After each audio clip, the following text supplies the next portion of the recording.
wanted to bring somebody who's a historian, a scholar, and somebody who has a lot of receipts and is very familiar with this discussion. His name is Dr. Jared Ball. He's no stranger to our airways. We know him from Black Power Media. We also know him from our sister station, WPFW. I don't know if he's still there, but he was a mainstay there for a number of years. And I wanted to bring you on, Jared, also an author of several books. I call you the Mythbuster. There's a lot of popular myths that people have, and you're the guy to come in and say that's not true.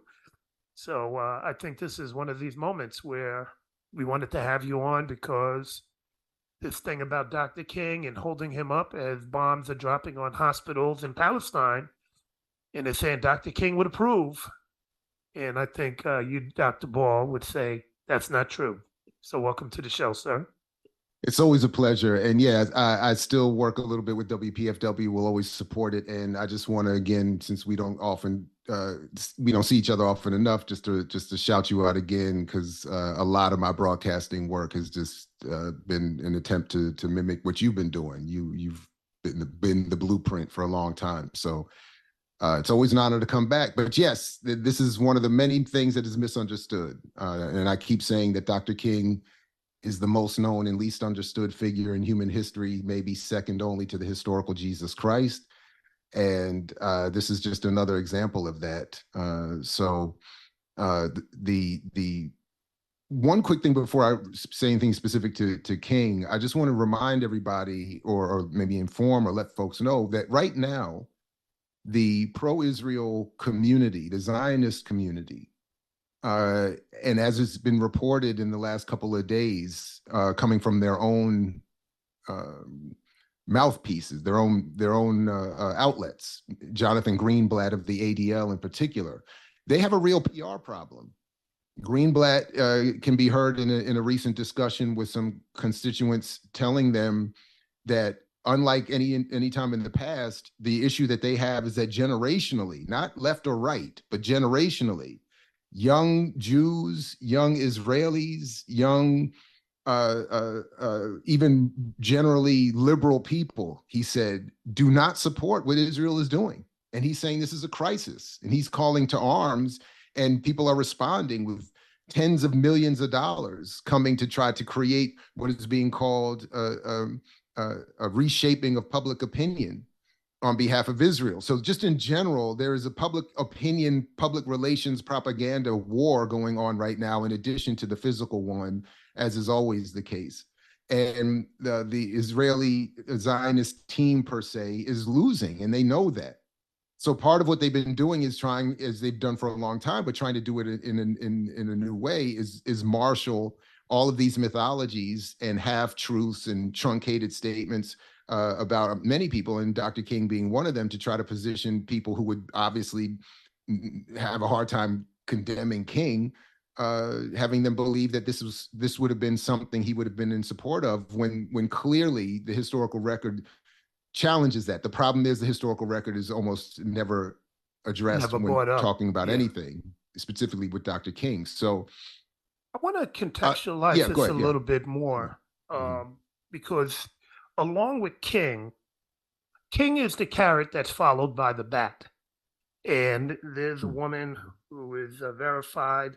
I don't know if she's a journalist or whatever, but her name is Michelle Rosenberg. And she had a widely circulated post that went around. And this goes along with the King mythology. And it's usually directed at Black folks. And this post goes, Jews went to prison for participating in freedom rides. Jews helped establish the NAACP. Jews marched with BLM. We will remember the silence from the Black community. We won't forget. And that is not an unusual sentiment. I know a lot of entertainers, a lot of artists have found themselves literally approached and threatened, like, yo, you get up there and say something about Palestine, and we will economically cripple you, socially ostracize you, and come after you. When we did the Malcolm X show, there were people that made similar type of threats, not really knowing my background. I'm not going to share it on the air, but they had to go home when I reminded them of some things. But with that being said, that's how King is often weaponized. Like, you black people need to know better, follow these leaders and get in line, or there's going to be a problem. And that's a real interesting take, considering I don't see those threats being made when people walking around with tiki torches and, and carrying on, and you had presidents and politicians who they're lining up with, who were sitting up there saying, there's nothing wrong with these folks.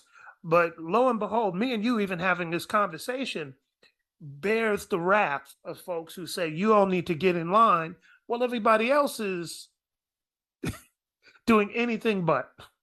So let's contextualize it with that. The reality is, just to be clear, though, the reality is that the people who would have to get in line at this point are the people who are trying to defend Israel. That's the point I was starting off with. The world is clear that Israel is the problem here. They're the colonizer, they're the occupier, they're the violent ones. They have the monopoly of violence. They are the Zionist entity that is in power here. So to create a false equivalence with Palestinians, as is done in the attempt you were just describing about Jews supporting Black liberation and feeling unrequited at this point, that is a false equivalent, and that's not something that a comrade would say to someone in struggle. And that represents right there part of the logic that King himself in his last days was condemning, as he targeted white liberals and the Black bourgeoisie among the that was those sort of comprised two of the groups that he was targeting most at the end of his life for not stepping up and adhering to the struggle. So this idea that Black people owe Jews something, even in King's lifetime, was being discussed as both unreal and both in terms of what is owed, but also in terms of what had been gained in the struggle for Black freedom and liberation. King was condemning what was being called a success, an achievement. He was condemning the praise that people falsely had tried to heap on him. By the way, he even said, don't give me a monument. Don't try to celebrate me in this way, because that does not represent the struggle I'm waging, and that does not, and I don't want people to falsely commemorate me as having achieved something that I'm saying we have not achieved. But let me just say this, get to one without belaboring the point.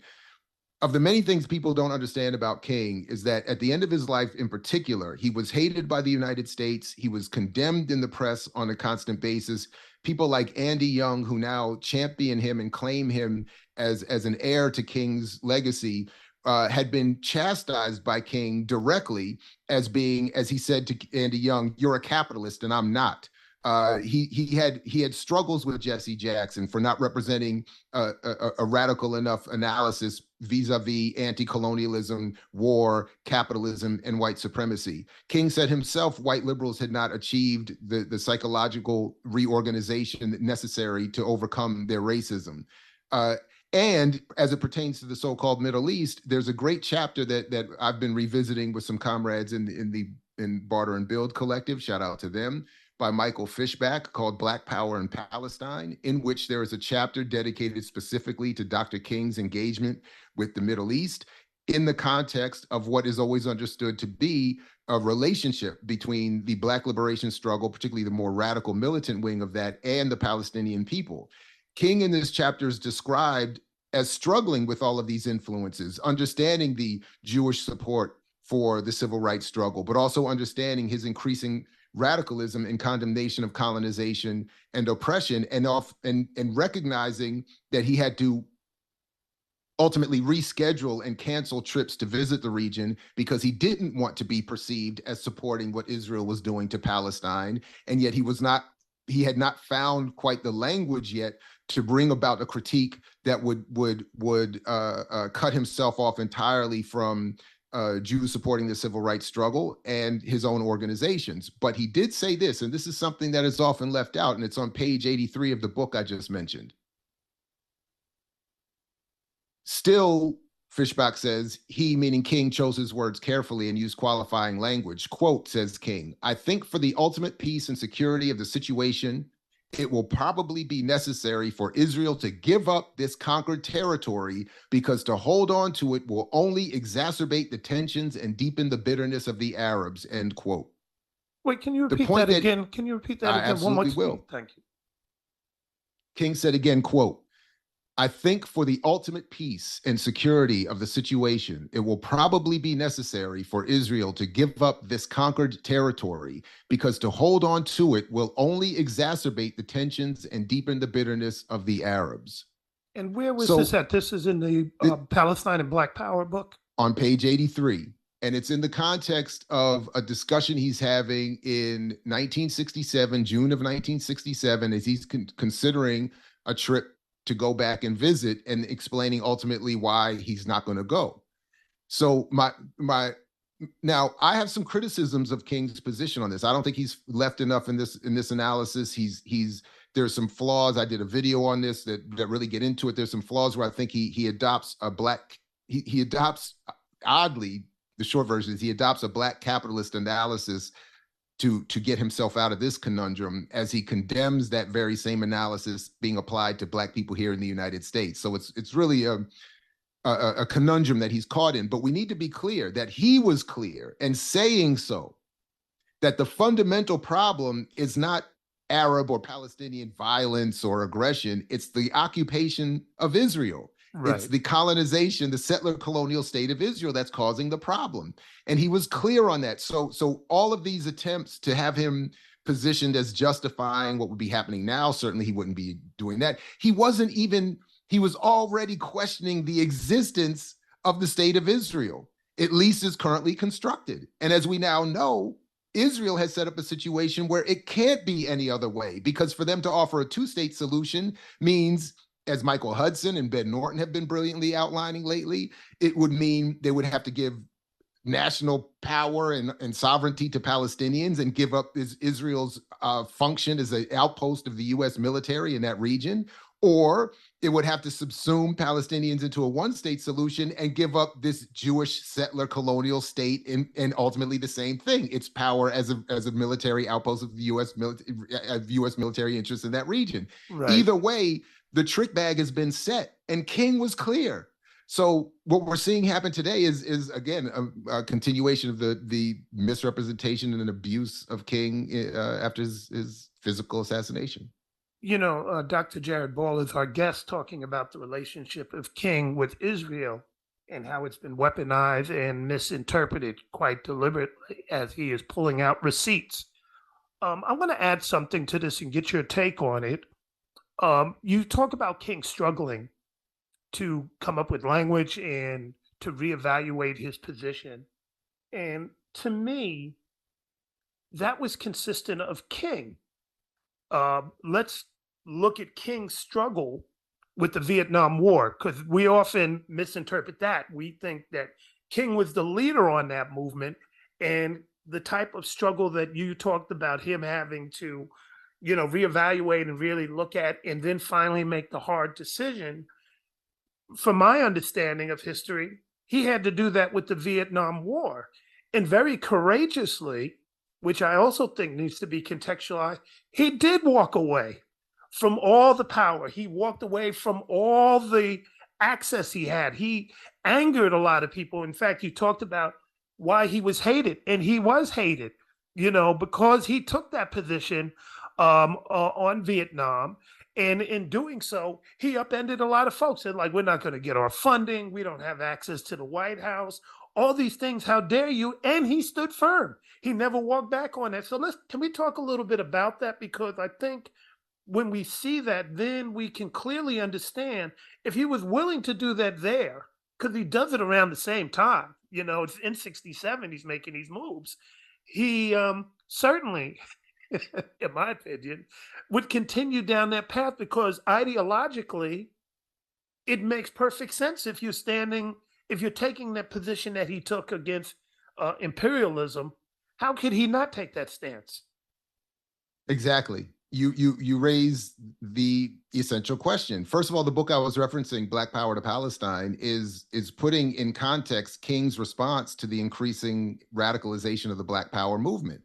So to your point, King was late. That's what I'm saying. I'm to all due respect, but I'm still critical of what he was saying then, and there were left positions already being taken. He was trying to respond to them. You had SNCC You had, Malcolm had already come out against Vietnam and been assassinated. You had already had Kwame Ture, Stokely Carmichael rising to prominence and already launched with Willie Ricks, Mukasa Ricks, the Black Power phraseology was being popular. So you already, the Black Panther Party had already come on the scene. You have people are already saying this is a colonial struggle. All those people had already taken positions. That's what I'm saying. They had already said. SNCC was very clear. SNCC had its own purge, so to speak. It had its own struggles. James Foreman, all these people were saying Palestine is the side we're on. So King was having to play catch up, just as he had to play catch up with Vietnam, just as he had to play catch up with capitalism. Remember, he had to learn that capitalism, the role capitalism played when he finally moved up north and saw that desegregation was not the end all be all of the struggle. And when he realized that the racism in Chicago was as bad as in Mississippi.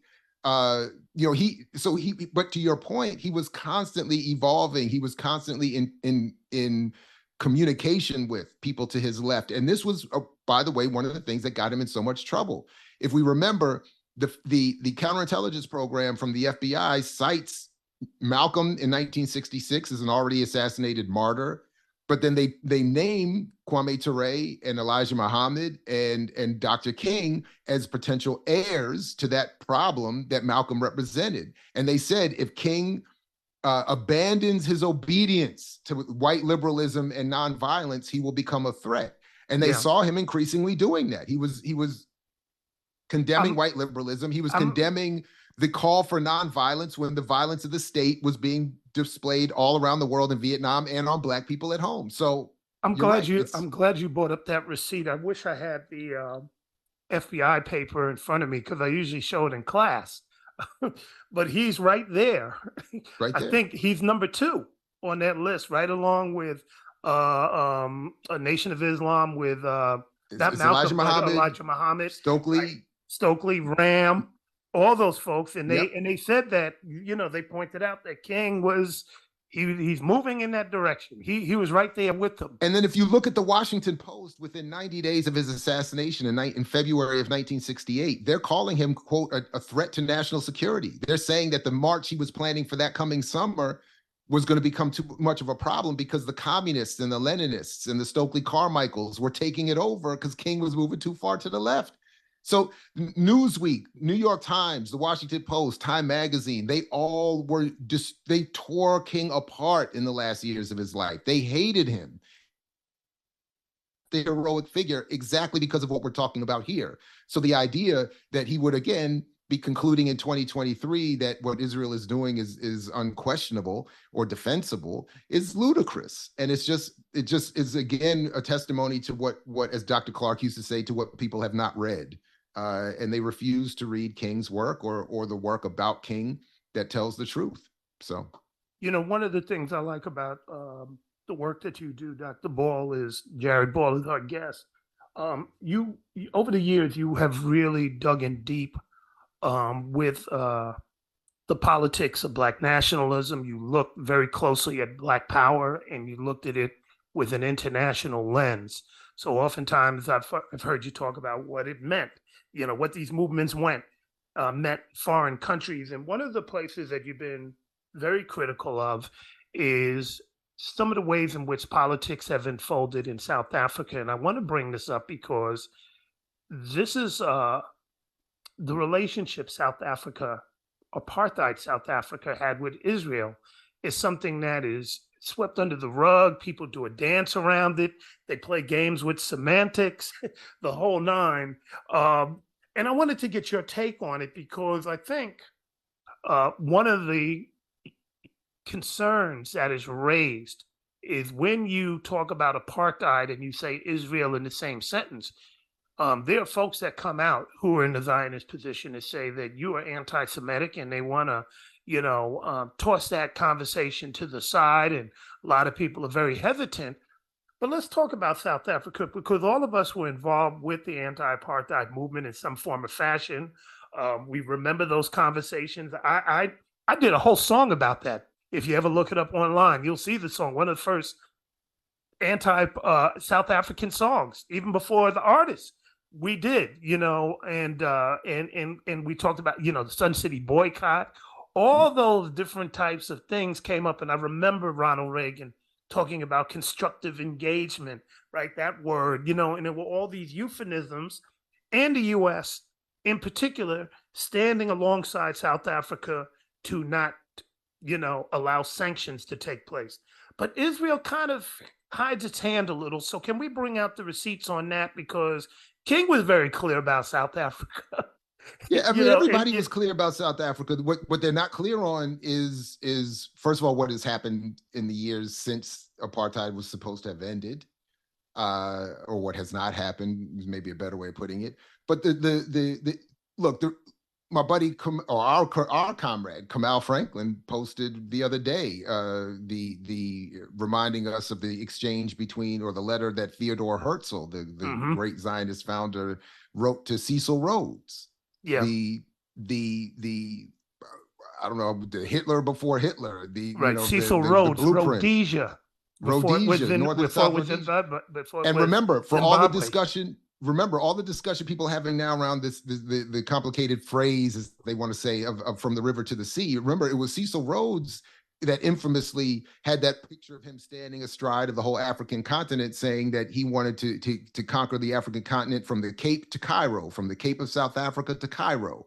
So, and saying that he lamented more than anything the fracture of white supremacy that was represented in the dissolution of the relationship between the United States and his beloved England. So he left the Rhodes Scholarship specifically with instructions so that in perpetuity white men would be taught their place as rulers in the world. Well, it was Herzl that wrote Rhodes saying, "We need your support, oh great colonizer," because ultimately Israel is meant to be a colonizing project. So it was always understood that Israel is here to be a colonizing project, that Zionism is a colonizing project. This is not about Jews. This is not about Judaism. This is about politics and colonialism and imperialism. And if you go back and read the great work of Annie Levine on the history of Zionism, you can read about how Ward Churchill Winston Churchill, I keep doing that. Ward is a great, forgive me, Ward.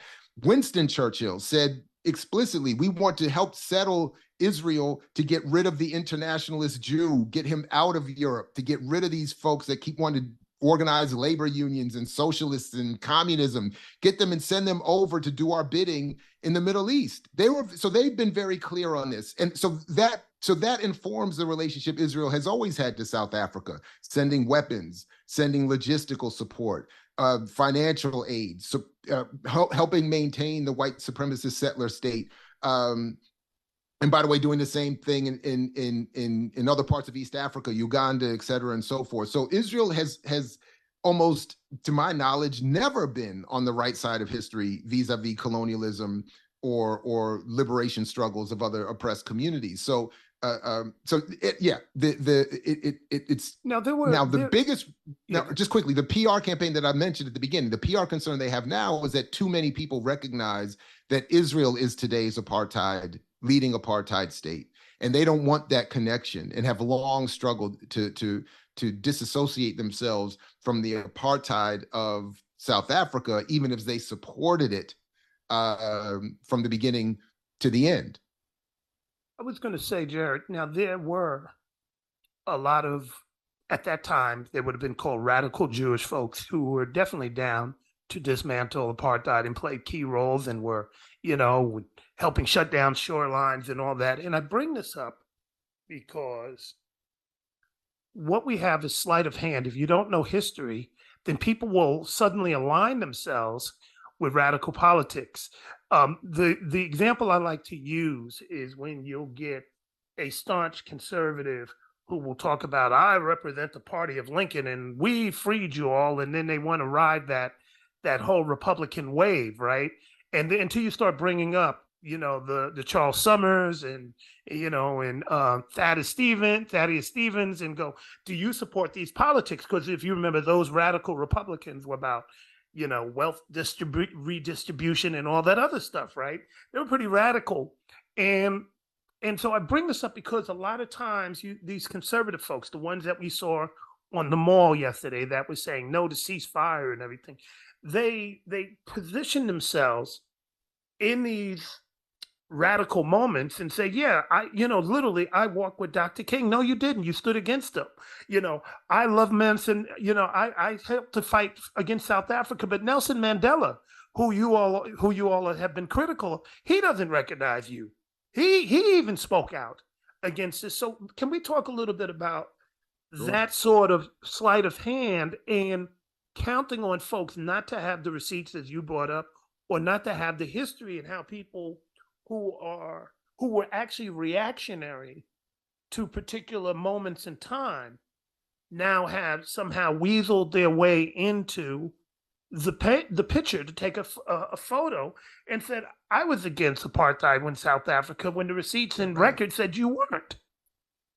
No, I mean, this is another big problem. And again, going back to where I started, what Jonathan Greenblatt and the ADL and his ilk are concerned with is to your point, if they don't spend endless amounts of money, if they're not constantly targeting people with the highest levels of psychological warfare to convince them that Israel is right, they see that even their own community is like, nah, we're not down with this. So this is what I'm saying. It's never been about Jews, Christians, or Muslims. It's always been about imperialism, capitalism, colonialism. So all of that is window dressing. And what ends up happening is, as they're experiencing right now, they're in a complete panic. There's so many. A number of stories have come out just in the last 48 hours from all over the place with the specific receipts of Greenblatt's own audio on tape saying this is a major problem. Like, he kept repeating, he's like, they're in a crisis right now because everybody understands, as soon as you take 2 seconds, whether you Jew, Gentile, Muslim, whatever, as soon as you take 2 honest seconds and look at the situation, you can't support this. So that's why it's compulsory that Israeli citizens serve in the IDF. It's mandatory that it's part of the state's explicit. Watch the Media Education Foundation documentary Occupation of the Mind, where they show it's state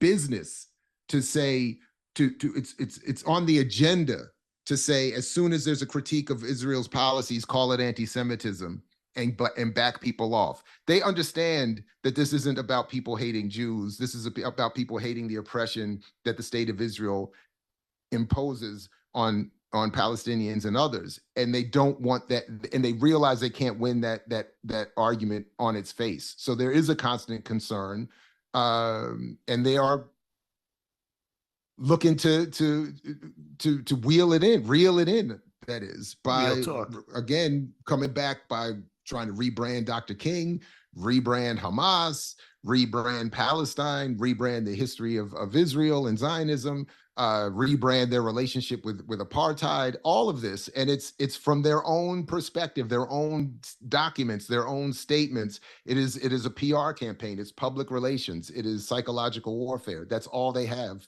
Really, that's all oppressors have, because they understand that numerically the oppressed outnumber them. And everybody understands that when you look at it honestly for 2 seconds, as soon as if that veil of media is lifted for half a second, the contradictions are immediate and people want change.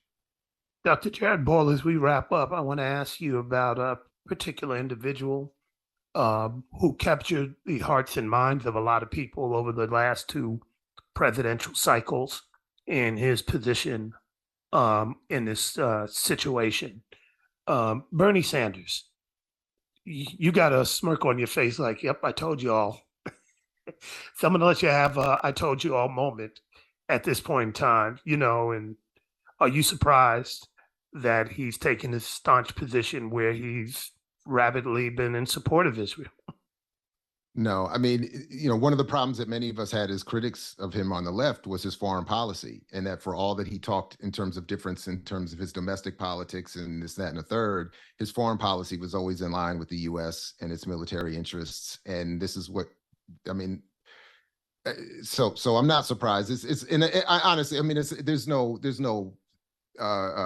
self-congratulatory parade here. It's just unfortunate, and I actually feel bad for a lot of people that were convinced that he meant something else and are having to learn a difficult lesson that we've all had to learn at one point or another. We've all had to go through some sort of unmasking. So I just hope that people take from that the lesson, as I have argued, that we have to move farther to the left, and we have to be producing the candidates we want to see run, and stop waiting for the Democratic Party to give us a version of something that isn't. And we're about to see it again, because obviously the Democrats are struggling to find somebody to challenge Trump or whoever.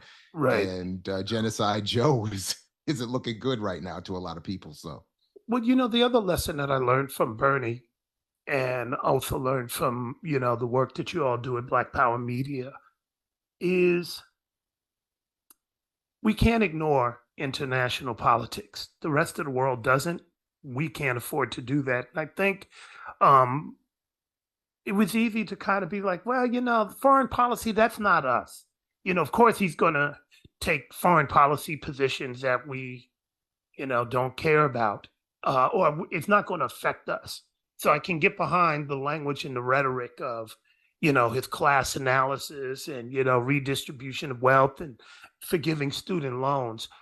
I bring up the whole we can't ignore foreign policy because within our own community, there's a push, with a conservative element of Black folks, who use terminology like ADOS, American descendants of slaves, or fundamental Black Americans, that have explicitly said that we don't have a bone in this fight. We should not be talking about Israel, Palestine. And I've even had some people come up and tell me, brother, this is prophesied and we need to even support Israel. And that's a conservative bent that has existed. Let's talk a little bit about that. Why should Black folks even have this discussion like we're having today? When somebody goes, you two, man, this is not our fight. Palestinians never support us. Jews don't support us, step out and let them fight it out. How do you respond? Well, I mean, there's at least a number of ways. One is that, as we've been talking about, all of those that we have been pointing to as heroes and heroic figures and movements have understood the connection and understood the need to show solidarity. Palestinians, in fact, have shown solidarity to Black people in this country for a long time, as best they can, recognizing that they have very little resources, but they have for decades shown as much support for Black people as possible. This is not to say that, but again, so that's one part. The other part of it is not everything we do is done because we like someone or they like us. This is not about friends. This is about understanding a political situation and understanding the connection between, as Dr. King said, the bombs that you drop overseas explode at home. So one way of looking at it is, if you want more resources for Black people here in the United States, stop having them be spent on bombing other people overseas. You could just simply make the argument, Biden just signed off on 14 billion more to go over there. That's to the 100 billion that he proposed. They found all that money. They can't, no free health care, no free education, no reparations. Remember, because that's the main thing. We love reparations. Well, we have no money. Want to cut Social Security, but they found $100 billion, and between the U.S. and Ukraine. Exactly. So that's what I'm saying. But it's also to understand that it's often been a tactic of those in power to have us pit each other against each other. So even if I don't like Palestinians and I don't like Jews and I don't like Ukrainians and I don't like Russians and I don't like this one, I don't like that one, the point is you keep giving them all this money that's supposed to go to us. So if it just so happens that our interests overlap, where we want you to stop bombing Palestinians and use that money to drop money and resources on us, then let's overlap there, and just recognize that, anyway. So that's now this distraction of let's not pay attention to what's happening overseas and only focus on what are our issues is exactly the opposite of how those in power operate and how those who want something should operate. So in other words, from Dr. King to Malcolm to many others to those in Black Alliance for Peace and Community Movement Builders and All African People's Revolutionary Party and all these other entities today, there's a common argument around we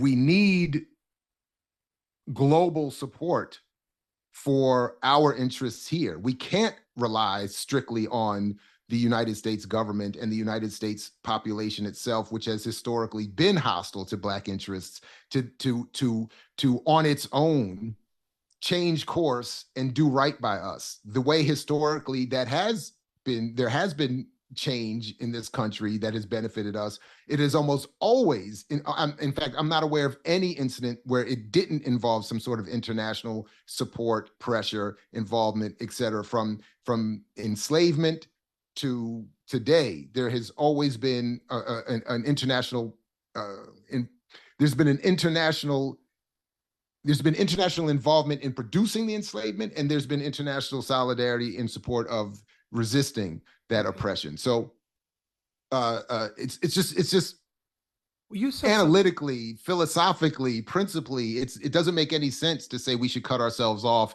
and insulate ourselves and only address ourselves to the one group that has been the primary font of our oppression. People like to quote John Henry Clark and says we have no friends, and they like to quote. Well, if they're going to quote Clark, then again, having, for all due respect, produced a master's thesis on Dr. Clark in the Dr. John Henry Clark Library at the Africana Studies and Research Center, at the time run by his disciple, the founding director, the late great Dr. James Turner. I can confidently also say that if you're going to quote Clark correctly, quote him as also saying pan-Africanism or perish. Repeat that for the people in the back. Pan-Africanism or perish. That was literally the last thing he was trying to write as he died. So there is not one lecture, not one lecture, not one thing he's ever written that you can find in print where Pan-Africanism and the African world was not his primary focus, and recognizing Black people here as African people was not his primary focus. So these are all, again, going back to what we were saying about Dr. King, these are all false, wild misrepresentations of many of these great people, right, all to ultimately to support a very conservative project. And any project that wants to deny Black America's power here, but also connection to the diaspora and to the broader world, is a conservative, reactionary, and anti-historical project. Dr. Jared Ball, as we close, and I'll let you, I'll ask you to tell people how they can follow you and tune into your own broadcast and what have you. You said something I don't want it to go over people's head. You said that people in power, to maintain power, operate internationally. And as you said that, I was just thinking, here we are in the Bay Area, and what's going on? APEC, right? 20,000 people are right here, right? All talking throughout the Asian diaspora, right? Every head of state, in fact, today, what's today? Wednesday? President of China's here, sitting down with Biden, right? They shut down all these freeways, all these world leaders. Now, I just came from a big march on Sunday where we had, tens of thousands of people in the street, right? That were all international, right? I mean, from every walk of life, to talk about pulling out receipts like you did, like the Koreans. Hey, man, this president that's showing up here, let me tell you what he did, and they're telling like the atrocities. Somebody from the Philippines, big contingent, a lot of Filipinos out there. Let me tell you about this Marcos guy, and they're giving out receipts. So seeing all the people in struggle come together to talk about that, they said what you said. All these folks who are in power are sitting down at the Moscone Center, cutting up deals to figure out how to keep us at odds with each other and how to keep us permanently oppressed. And, and they get the blessings of all the highest form of government locally and nationally.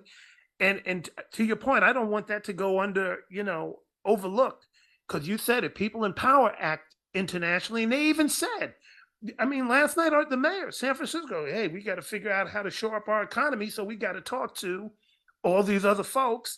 And that's where deals are made and oppression is refined.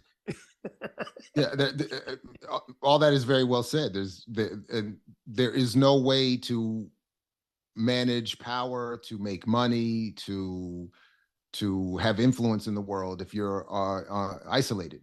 So those with power know that, and they work like it. So again, to tell us to not connect with other people and other people in struggle and to try to find common is absurd, and it's cutting ourselves off from our lifeline. So, but look, I always appreciate building with you, and I look forward to the next one. I'm easily found at iMixWhatILike for all your relevant social media, and iMixWhatILike.org or whatever. But it's always great to have these conversations, and I appreciate the build, and I've always appreciated your work. And so peace to you and your audience. Only, as Fred Hampton used to say, if we're willing to fight for it. So there you go, Dr. Jared Ball pulling out the receipts this afternoon. We're going to take a break on Hard Knock Radio.